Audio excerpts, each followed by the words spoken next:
Messieurs, très chers téléspectateurs de l'émission Il est temps, bonsoir chez vous. Et nous sommes là dans le cadre de cette émission sociopolitique pour vous éclairer sur plusieurs points d'actualité dans notre pays, mais plus précisément dans la province du Congo central. Nous avons parlé sur la nomination de maire, bourgmestre et administrateur du territoire par les ordonnances présidentielles liées à la RTNC le vendredi le 25 novembre 2022. Mais alors, nous allons aussi faire allusion à la star du moment, c'est ce qu'on appelle Junior, qui a rencontré la première dame et le président de la République, Félix Antoine Tshisekedi Tshilombo. On va parler de la province du Congo central, la gestion du docteur Guy Bandou Ndungidi. Pour en parler, nous avons invité pour vous et l'habitué de cette émission, Roger Kiapokwa Nkele. Voilà, il est là. Salut M. Roger. Bonjour grand frère. Voilà, il est opérateur économique, mais aussi analyste politique. Et avec lui, nous allons en tout cas discuter de ces points.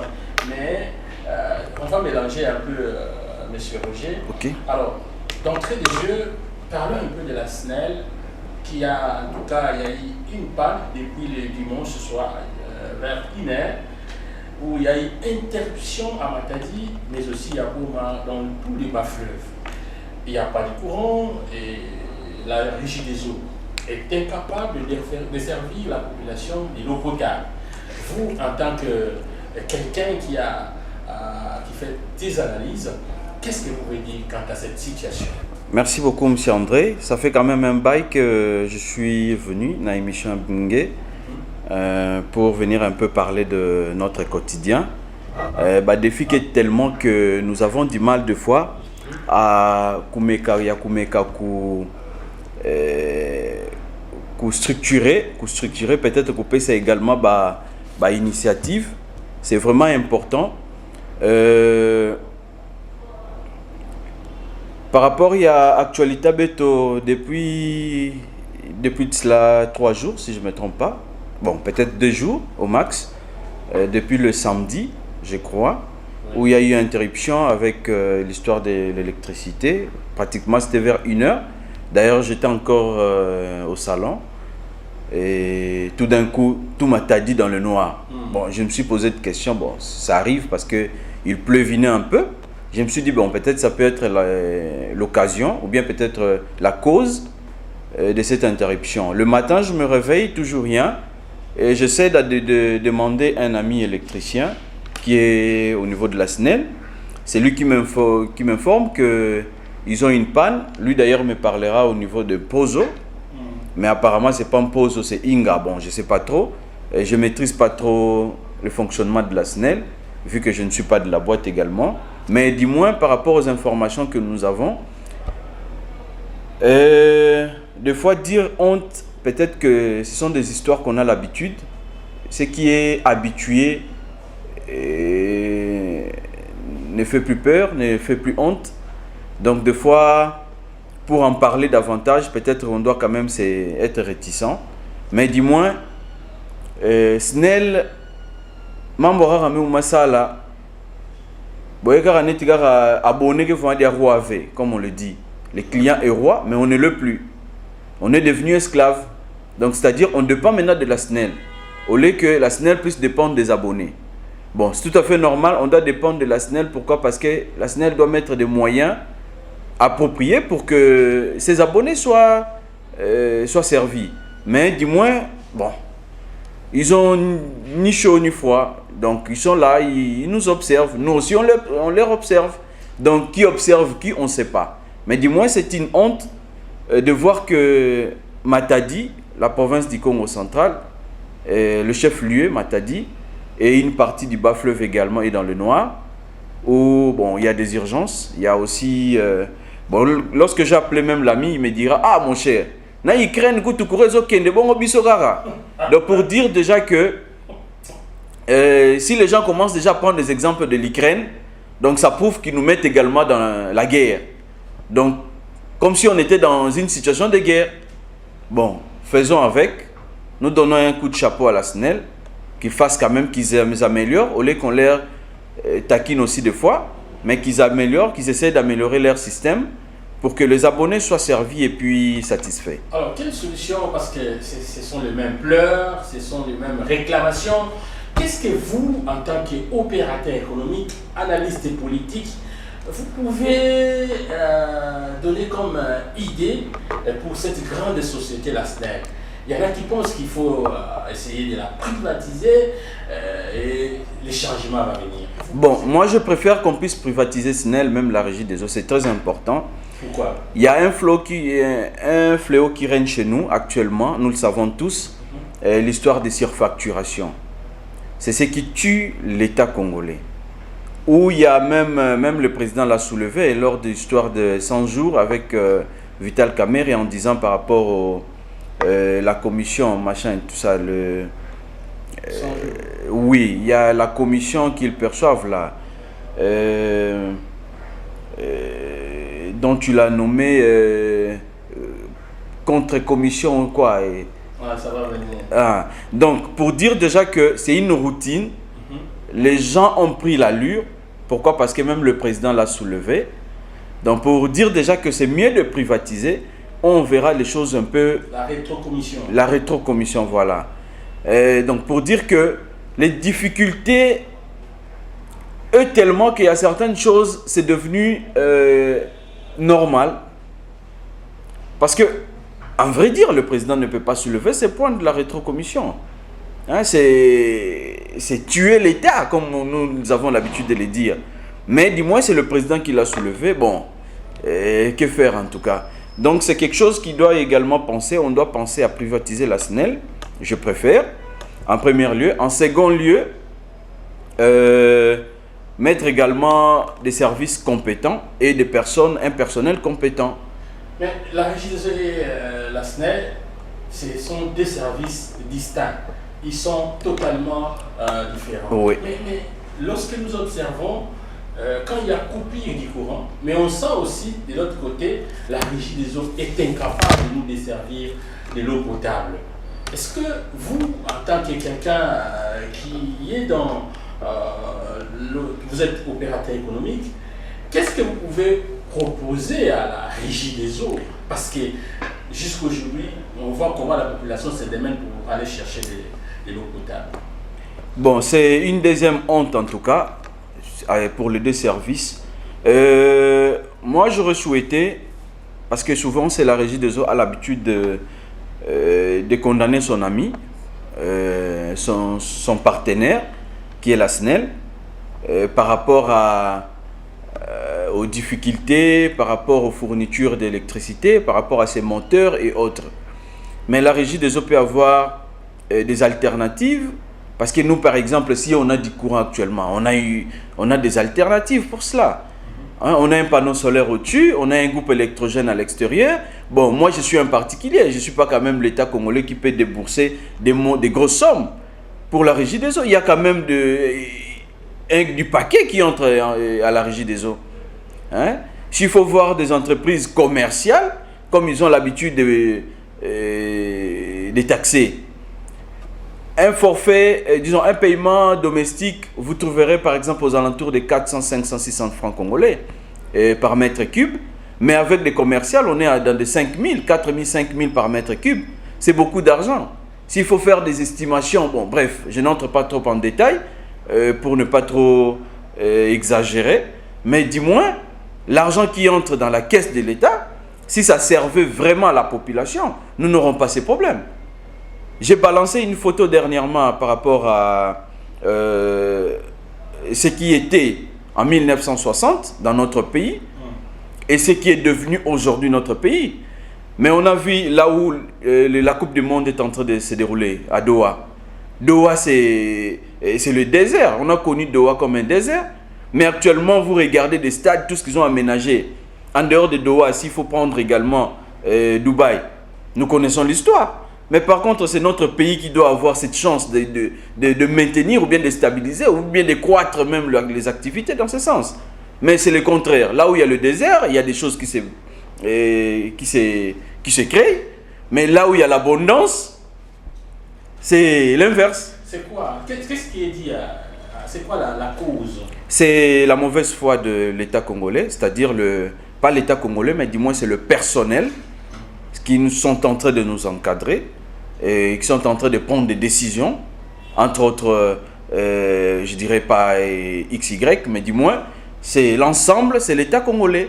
Ou un ministre, moi j'ai un ami qui est libanais et qui a ramené un projet avec des Chinois. Ils ont voulu mettre l'autoroute Matadi-Kinshasa, ou l'autoroute, c'est-à-dire sur 365 km, compte tenu ça sera l'autoroute, ça prendra pratiquement une affaire de 285 km jusqu'à Kinshasa. Mais ils ont dit, et ils vont récupérer 80%, vu qu'ils vont préfinancer, et le 20% c'est l'État congolais. Et les ministres leur demandent, maintenant sa part c'est quoi? Le ministre demande sa part.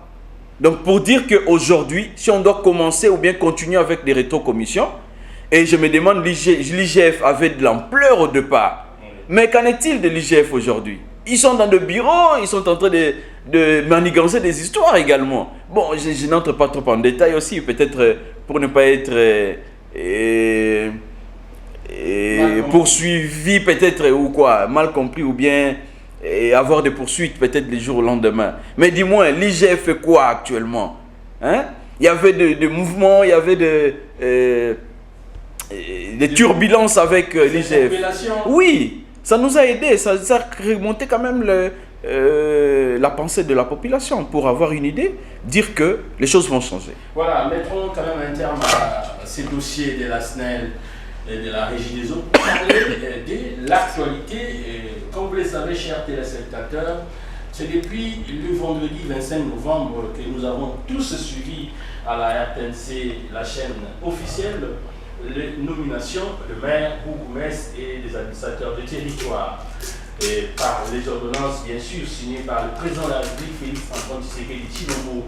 Dans la ville portuaire de Matadi, nous avons le nouveau maire Dominique Koyabete qui remplace Patin Dujamategedi, et l'adjoint de Koyabete, c'est bien Weka Wampuru Unapala Médard. Et aussi les changements qui ont été effectués au niveau de la ville de Goma et à travers le pays. Comment vous avez trouvé cette nouvelle nomination, ou sinon ces nouvelles nominations dans les différentes villes et territoires de la République démocratique du Congo? Bon, c'est la loi congolaise qui donne des prérogatives ou bien des orientations. Nous ne faisons que consommer et nous ne faisons que observer également, parce que cela a été soulevé que la population prenne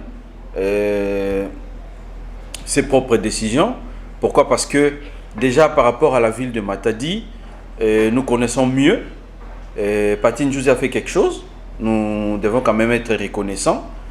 Il y a eu des failles, oui, mais du moins, il a essayé de relever certains points qui a redonné quand même les accès, les ouvertures des accès, l'éclairage public.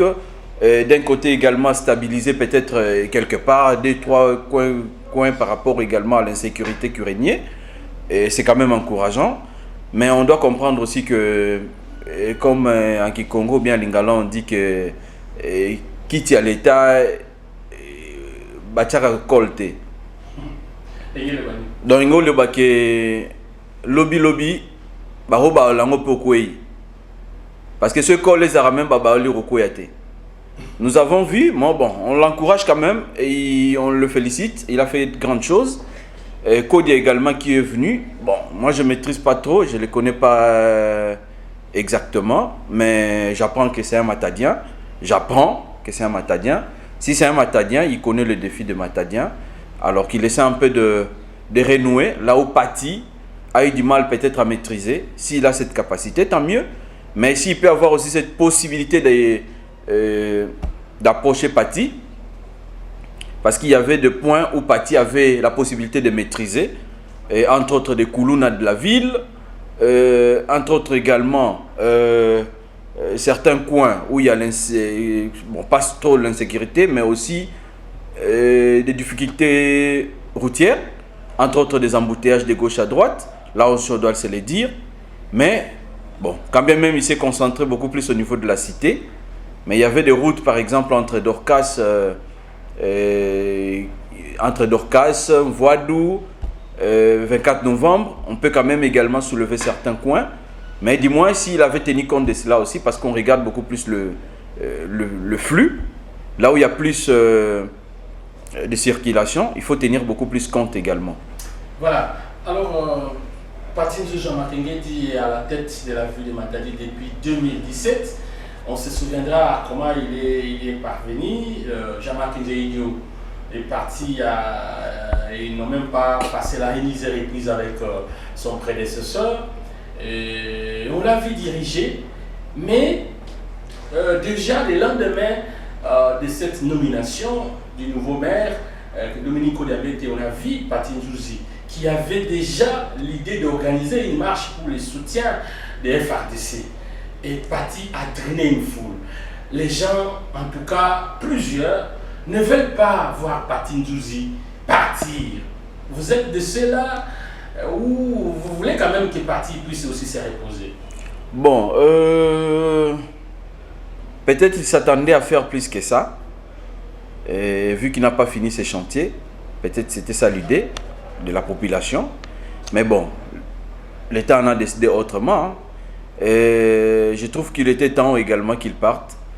Et je trouve, selon moi. Pourquoi? Parce que il y a certains points également où il mettait tête aussi, avec certaines autorités. Bon, de gauche à droite, on a écouté, bon, c'est Pati qui a dit. Bon, comme il est de la ville, peut-être il se prenait également le dieu de la ville. Je peux peut-être, bon, j'exagère un peu, mais dis-moi.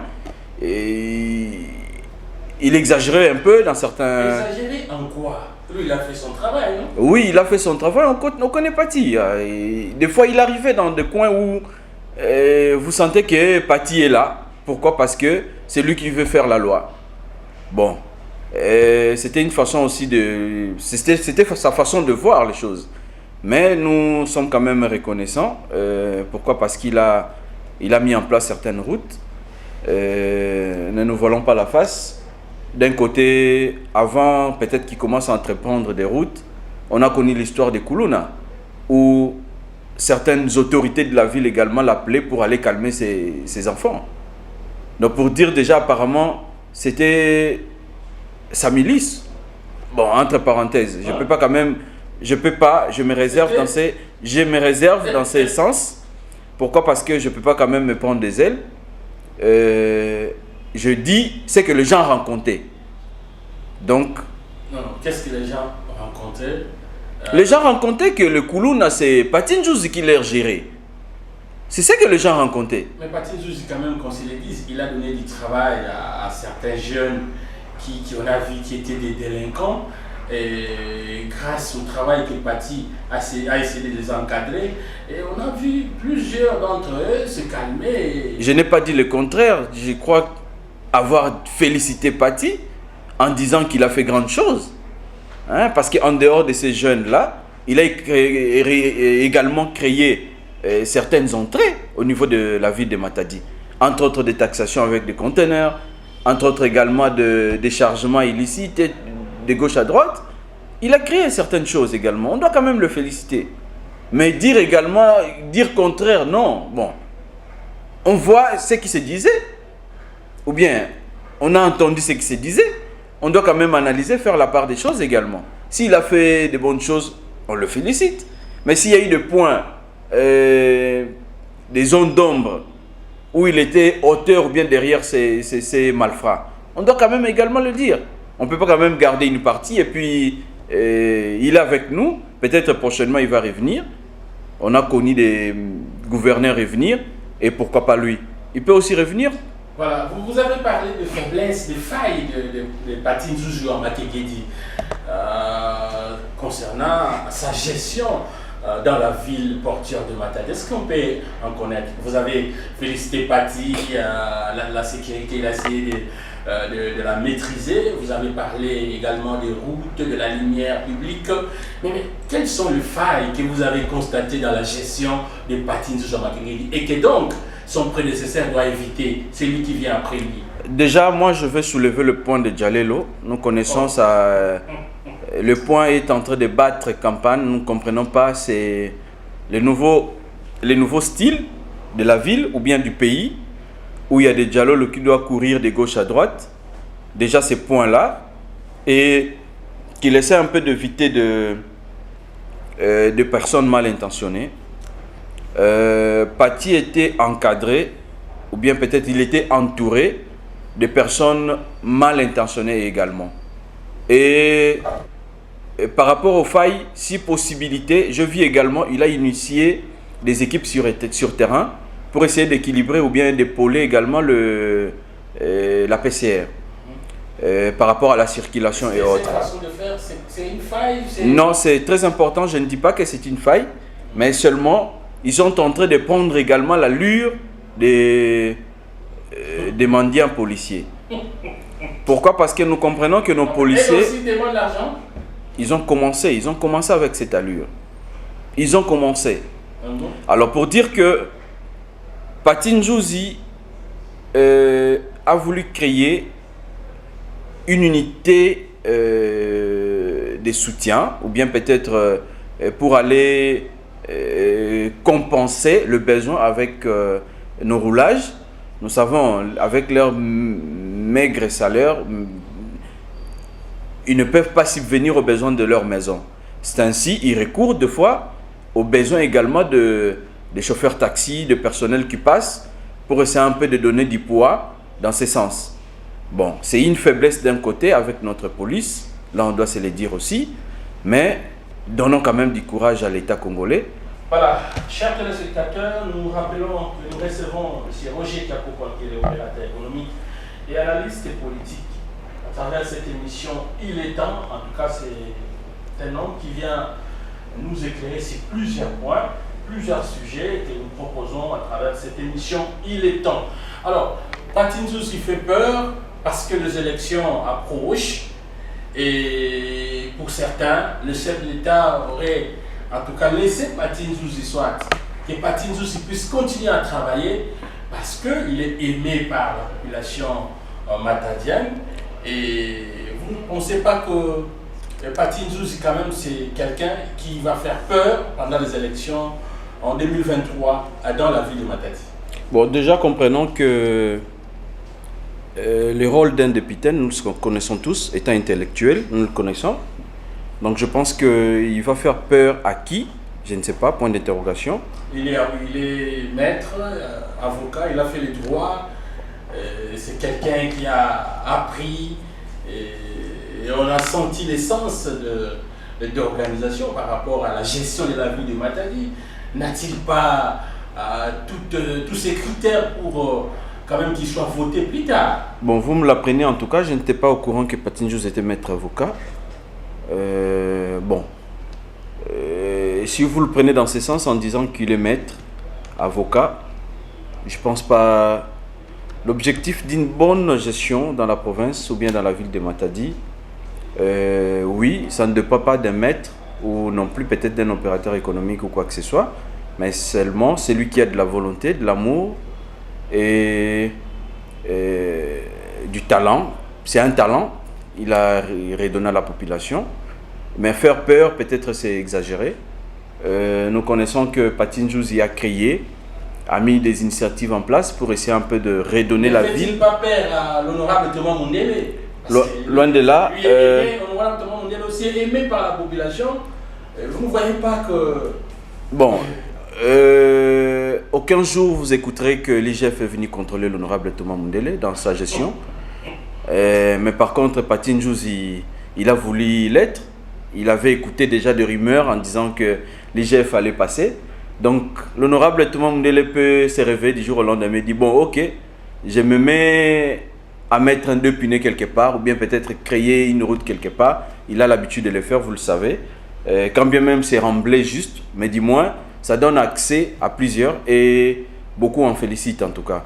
Alors dire que l'IGF venir nous contrôler ou les contrôler, bon, loin de nous. Vous pensez que l'IGF fait quand même essayer de mettre un œil sur la gestion de Paty Nzuzi? Mais si l'IGF mettait son œil dans la gestion de Paty Nzuzi, je crois qu'il y aura beaucoup d'irrégularités. Nous le connaissons, on ne peut pas quand même se voiler la face. Nous connaissons. Bon, il y a certaines cuisines peut-être que je ne peux pas dévoiler également, mais du moins nous connaissons que... bon, on peut quand même se le dire, hein, Pati a amassé quand même de l'argent. Hein, il a créé, attends, je ne dirais pas qu'il a créé pour la province ou bien de la ville de Matadi. Vous ne me direz pas qu'il a créé ses activités pour la ville de Matadi. Uniquement. Il a eu des initiatives et oui, ça oui. a servi à la population. Bien sûr, je n'en disconviens pas. Mais l'objectif, au fait, dans l'ensemble, dans son ensemble, hein, c'est vraiment que la population. Vous ne me direz pas qu'il ne s'est pas servi aussi. On n'a pas de preuves. Oh non, non, non, non, non. Évitons de chercher des preuves là où nous connaissons tous la gestion actuelle. On a parlé de rétrocommission. Nous connaissons actuellement qu'il n'y a rien pour rien actuellement avec des services étatiques. Donc si on essayait de contrôler... Pas essayer même, voir même comment est-ce que la gestion ou bien les choses se font. Vous comprendrez directement que c'est pas clair. Quel conseil vous pouvez donner à Kodiambete qui prend déjà la relève? Qu'est-ce que vous pouvez dire pour que les choses aillent mieux? Patin José a créé des choses. Nous connaissons qu'il a aussi... Bon, c'est tout à fait normal. Il ne peut pas quand même servir ceux qui viendront, mais il doit aussi se servir. Bon, comme Pati aussi s'est servi, mais lui aussi Kodia, qu'il essaie également de créer des initiatives. Si Patin José a créé pour nous Madèche, lui il crée peut-être Fumboa et puis autre chose, pour essayer également de créer des restaurants où les gens viendront manger. Donc ça va faire une bonne chose dans la ville de Matadi et la population en sera fière. Voilà. Parlons de cette star du moment. Il s'appelle Junior, je crois qu'il est du Grand Balungu, qui en tout cas a fait du beau buzz sur le réseau social. On a vu comment sa vidéo a fait les tours du monde. Comment ce jeune s'est fait attraper en train de grimper sur la voiture de Toui. Et il a été reçu par la première dame, pourquoi pas, le chef de l'État, Félix Antoine Tshisekedi Tshilombo. Comment vous avez jugé cela? Bon, déjà, je ne dis pas, étant humain, c'est tout à fait normal, on peut quand même porter ses cours. Ou peut-être... jusqu'à là, je n'analyse pas, je ne comprends pas c'était quoi la vraie raison du chef de l'État de faire appel à cet enfant. Jusqu'à là, je ne comprends pas. C'est quand même important. C'est qu'il a invité, et à Kinshasa, il a invité aussi sa famille, mais a profité de l'occasion pour que ce jeune homme puisse quand même rencontrer la première dame Denise Nakirou, pourquoi pas le chef de l'État Félix Antoine Tshisekedi Tshilombo. Bon, c'est ce que j'ai dit. Il a fait son buzz le petit, mais dis-moi, l'objectif qu'il aille devant le chef de l'État et puis être encouragé, nous avons vu également Abbé Dachour l'a ramené dans une jeep où il l'a amené en train de conduire et c'est un peu de... Donc vous sentez qu'il avait la joie. C'était une joie également pour sa famille de voir leur petit ramener un bonheur dans la maison. Donc si ce n'était pas ces gestes, peut-être que la famille ne serait pas arrivée à ce point, voire même le chef de l'État. Alors, mais dis-moi, la vraie raison, c'est quoi au fait l'objectif? Attends, je suis ingénieur de formation. J'ai des collègues qui font des exploits, des inventions. On a vu, je crois, vous également, vous êtes au courant, il y a un étudiant qui a fait un tapis roulant lors de sa défense. Il a fait un tapis roulant où quelqu'un peut se mettre et puis faire de gym. Ce sont des personnes également encouragées. Mais est-ce que l'État congolais ou bien le président de la République ou Abbé Dachour, avec son pognon, il a déjà fait encourager ce genre d'initiative? Non. À part le petit junior, nous avons connu également celui-là qui a dit supporter Bagangé. Attends. Des fois, on se demande la source de financement ou bien la source des avoirs de cette famille Abbé Dachour. Bon, je n'entrerai pas en détail pour créer des zizanies inutiles. Il est quand même digne qu'il soit élu député, qu'il soit réellement, s'il était congolais, qu'on lui donne quand même certaines responsabilités, parce qu'on sent comment il est en train de changer les conditions de vie des Congolais, de certains Congolais. Un Congolais qui dit supporter Bagangi, c'est ça changer la situation de Congolais. Bon, je ne sais pas, il y a des musiciens, des stars qui vont également, bon, je ne sais pas si je dirais quémander ou quoi, mais qui l'abordent également, il a l'habitude de motiver également nos stars. C'est encourageant, je n'en disconviens pas, mais j'aimerais qu'il rende son argent utile, en fait. Utile à la population congolaise, surtout à ceux qui ont vraiment et qui sont vraiment dans le besoin pour développer le Congo. Parce que lorsque tu donnes l'argent à celui qui dit bah, supporter va gagner, je ne sais pas, l'objectif c'est quoi? C'est un fumeur de chanvre. Le petit s'est retrouvé, il n'a plus rien. Je vous dis, aujourd'hui il est devenu plus pire que ça. C'est ce que j'ai appris. Alors il a appelé maintenant le petit qui a voulu, le petit junior. Maintenant je ne sais pas c'est quoi l'avenir du petit junior. Peut-être si j'apprenais qu'il a été encadré, bon, je ne sais pas, encadré sur base de quoi, il a inventé quoi, il a voulu frauder d'ailleurs, en principe, ses parents doivent être arrêtés, en principe, dans un pays organisé, vous êtes quand même mieux, dans un pays organisé, soit son père ou sa mère devait être peut-être, bon, arrêté, peut-être c'est trop dire, il devait payer des amendes parce que voir un enfant aller monter, grimper sur une Jeep derrière, sont des risques qu'il a encourus. Bon, les gens n'ont pas tenu compte de ces risques, ils ont tenu compte beaucoup plus de ce que le petit disait. Et c'est ce qui a fait le buzz. Voilà. Alors, merci beaucoup. Je vois que prochainement, quand on sera à Kinshasa, on va rencontrer le boss, comme on l'appelle, Abed Achour, pour connaître les motivations de ces différents dons auprès de certaines populations dans notre pays. Parlons Congo central, on va terminer par là. Juste, on a voulu quand même ne pas passer cette émission sans pour autant faire allusion à Guy Bandundungidi, l'actuel gouverneur du Congo central. Une vidéo avait aussi fait le buzz où on voit les gouverneurs du Congo central le met derrière. Plusieurs ont soupçonné un certain qui aurait voulu empoisonner le chef de l'État, et ça a touché quand même à certaines sensibilités. Quelle analyse pouvez-vous faire quant à cette vidéo qui a en tout cas fait du buzz? Bon, je trouve que ce n'était pas trop le cas. La vidéo a fait le buzz. Peut-être il était... Vous savez, c'est votre boulot, vous les journalistes. Oui. Il y a certains points peut-être que vous faites glisser également. Où, bon, je vois un évêque derrière, c'était l'évêque, je crois. Oui, de Kisantu. Je ne pense pas que l'évêque sera derrière cette façon de faire. Peut-être c'est une façon d'aider son fidèle. Pour lui, c'est comme un enfant également, un fidèle, pour qu'il prenne un peu de ce qu'on dit la confiance, qu'il gagne la confiance du chef. Peut-être moi c'est comme cela que je l'ai interprété, et parce que s'il faut mettre du poison, ce n'est pas sur la chaussée ou bien sur la grande route qui peut tenter ce genre d'événement. Donc c'est juste pour gagner la confiance du chef, oindre d'huile se main pour essayer un peu de séduire dans ce sens. Peut-être moi c'est comme cela que je vois la chose. Mais dire qu'empoisonné ou quoi que ce soit, non, c'était pas dans ce contexte. Voilà, Guy Bandundungidi dit à la tête de la province du Congo central, il a fait au-delà des 100 jours.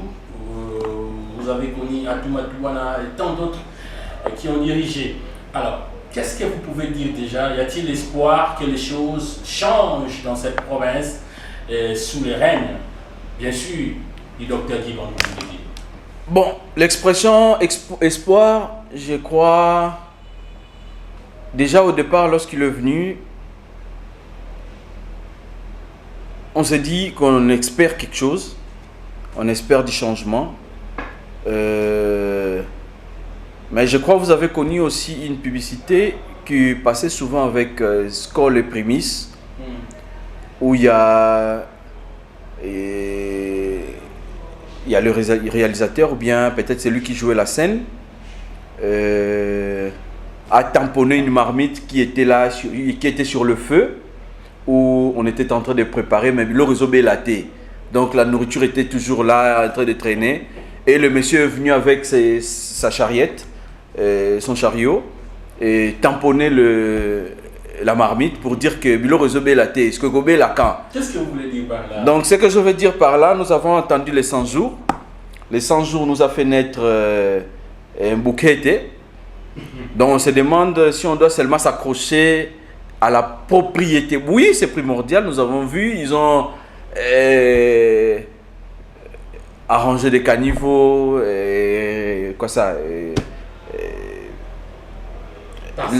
par-ci par-là, l'insalubrité, ils luttent quand même, c'est quand même encourageant. Parce que la pluie de la dernière fois, il y avait des difficultés avec des caniveaux, si on était à Kinshasa, peut-être on allait voir également de l'ampleur. Mais du moins, heureusement qu'on a une ville montagneuse où l'eau est circulée librement. C'est quand même encourageant dans ce sens. Mais j'aimerais qu'ils ne voient pas seulement Bonkete ou la propriété de la ville, mais voyons un peu plus loin également. Je sais que le temps est court, mais il peut également envisager d'autres possibilités et d'autres services plus faciles pour essayer d'éradiquer certains sujets qui rongent au quotidien nos frères, nos sœurs, qui nous rongent, nous tous, dans l'ensemble. Entre autres, l'embouteillage, vous connaissez. C'est devenu pratiquement tous les jours. Et bientôt la période de fête. Nous connaissons comment est-ce que la ville de Matadi, et apparemment il y a des morts également qui se ressuscitent, pour essayer de stimuler, d'acheter quelque chose pour aller fêter aussi de leur côté. Voilà, merci beaucoup. Je crois que le docteur Kibangou, qui aime aussi suivre cette émission, il va quand même suivre. Mais qu'est-ce que vous pouvez donner comme conseil au gouverneur? Parce que jusque-là, il est en plein mandat et il continue à travailler. Quels sont les points, rapidement, avant de mettre un terme à cette émission, que vous pouvez quand même relever si les gouverneurs peut mettre quand même des laits sur ce point-là pour que les choses changent? La première des choses, malgré qu'elles sont de futilité, mais dis-moi, j'aimerais aussi qu'ils essaient un peu d'éviter ceux qui sont là à faire du bruit lorsqu'ils font des sorties, tout. Des Djalelo, entre autres, et puis ceux qui ont de lance-voix, des jeunes leaders, machin. Il y en a plein actuellement. Maintenant, on ne sait pas, on doit commencer maintenant à nommer jeunes leaders de quoi exactement. Nous devons commencer maintenant à avoir une idée sur l'objectif des jeunes leaders. Ou bien, ils font quoi exactement pour qu'ils soient leaders, et ils sont leaders en quoi? Peut-être que ce sont leurs maisons, leaders dans leur maison, et ils pensent qu'ils peuvent ramener leur leadership sur la chose publique. Peut-être dans ce sens également, il doit définir. Donc, ce que je peux également soulever, qu'il essaie un peu de stimuler certains points. La ville de Matadi, moi, je vous assure, bon, je parle en vain, peut-être certains diront que je parle en vain, mais je suis entrepreneur. J'ai déjà approuvé mon talent dans plusieurs choses. Et bon, peut-être c'est pas pour m'enorgueillir, mais dis-moi, il y a certains points qui est très facile. Est-ce que vous savez que la ville peut créer un port sec? Ou bien la province? La province. La province peut créer un port sec vers Kenge pour désengorger ne fût-ce que les camions. Je peux dire n'importe quoi malgré qu'on n'a plus le temps. Si vous pouvez me l'accorder, en tout cas 5-10 secondes.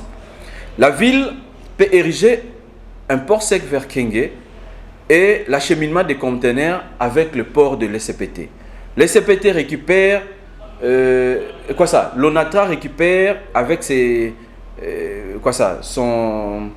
sa locomotive, récupère des conteneurs vers MGT, achemine vers Kenge. Et directement, pratiquement, on n'aura plus rien dans la ville, voilà, comme circulation de remorques. Prochainement, on va en parler. Ça sera aussi une façon de lutter contre ces embouteillages, voilà, qui bat plein dans la ville portuaire de Matadi. Votre mot de la fin? Mot de la fin, je vous remercie en tout cas. Je vous ai appelé hier, je vous ai dit en tout cas, on doit quand même se voir. Et je crois que je ferai également Kinshasa. Je dois commencer un peu à stimuler aussi de mon côté, de notre côté. Nous avons un leader, nous avons également, pas de leader Djalelo, mais du moins un leader, Thomas Mundele, qui a démontré grandes choses dans la ville, dans sa ville, qui a démontré grandes choses aussi dans le périphérique, vous le connaissez bien. Et j'ai appris une fois maire de la ville, l'ancien qui est parti. Les gens de Chip l'ont appelé pour dire que Bisokuna Banzele Zate. Il a dit non, Chip Bozan a matadité. Bon, peut-être, vu qu'il est partant, j'aurais du mal peut-être à l'encourager dans ce sens. Mais j'encourage celui qui est venu. lui dire que Chimpi est également dans la ville de Matadi, qu'on essaie de se mettre ensemble. S'il aimerait également que je sois son conseiller, il n'y a pas de problème, je jette déjà ma demande. Le message est passé, j'espère que Kodiabé a suivi. Merci d'avoir répondu à notre invitation. Je rappelle, c'était Roger Chapo-Poinquet, l'opérateur économique, analyste politique, chers téléspectateurs. On se retrouve très prochainement. Au revoir. Au revoir.